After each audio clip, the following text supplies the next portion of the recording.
In the beginning. We live in a beautiful world. Just look at the amazing things around you. Let's go back to the beginning and see what the Bible tells us about how it all began.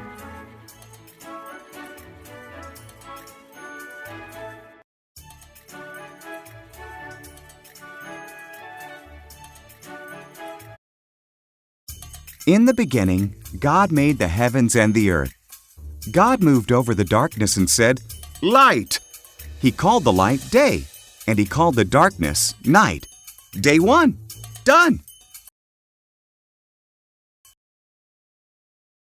Then, God made a space to separate the waters above from the waters below. He called the space sky. Day 2. Done!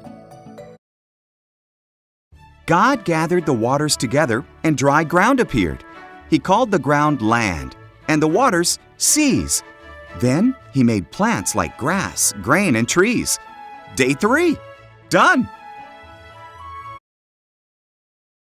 Then God made lights in the sky. He made the sun for the day, the moon for the night, and all the stars. Day 4. Done! God made fish to swim in the waters and birds to fly in the sky. "Have babies," He told them.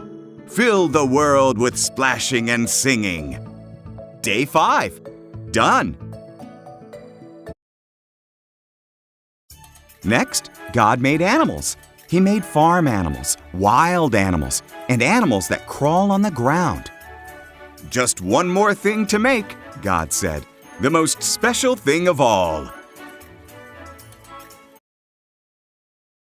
So, in His image, God made man and woman.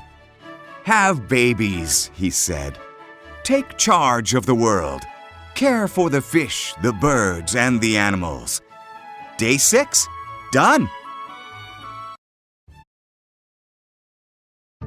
Then, God looked at everything He had made. "It's very good," He said. So, on the 7th day, He rested and made that day special. Day 7. Done!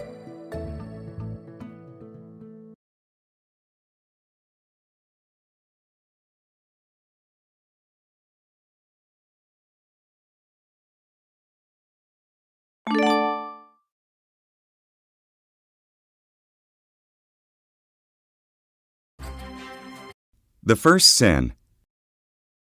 The first man and woman, Adam and Eve, lived in a beautiful garden that God made for them. But Satan came as a crafty serpent and tempted Adam and Eve. "Did God say you must not eat the fruit from these trees?" The serpent asked Eve. "Just the tree in the middle," Eve replied. "If we eat from it, we'll die." "You won't die," said the serpent. "There's a reason why God doesn't want you to eat from that tree. If you do, you'll be like Him. You'll know what He knows." Eve ate the fruit. She gave some to Adam, who was with her. He ate it too. And at once, they knew things they had never known before. One thing they knew was that they were naked. They sewed leaves together to cover themselves. They'd never felt fear or shame before, so they knew something was wrong. "Adam," God called. "Eve." "We're hiding," said Adam. "We're naked." "You know that because you ate from the tree," God sighed. Then Adam blamed Eve, and Eve blamed the serpent. God said, "Serpent, you must crawl on your belly. A woman's son will defeat you. Eve, childbirth will be painful. Adam, growing food will be difficult."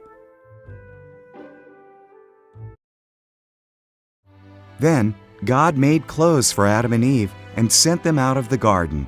He put an angel with a flaming sword there so they could not return.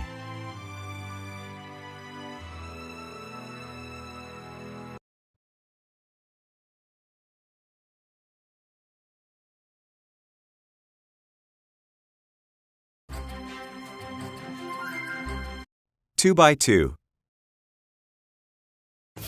The earth filled up with people, but they sinned so much that God was sorry He had made them. He decided to send a flood to wash away everyone on earth. There was a man named Noah who wasn't like the others. Noah loved God and obeyed Him. God decided to spare Noah and his family from the flood.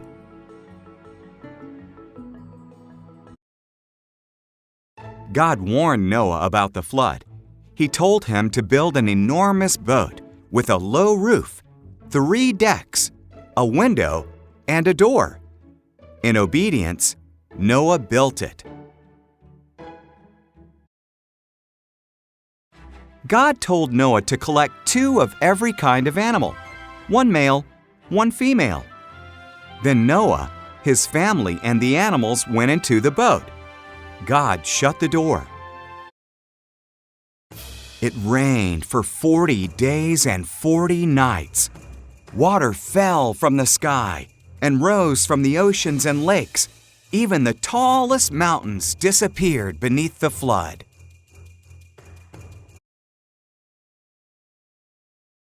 Meanwhile, Noah, his family, and all the animals were safe in the boat, floating on the floodwaters.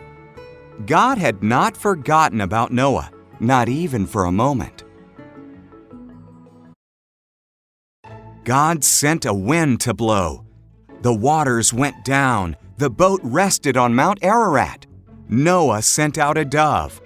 When it didn't return, he knew it was safe.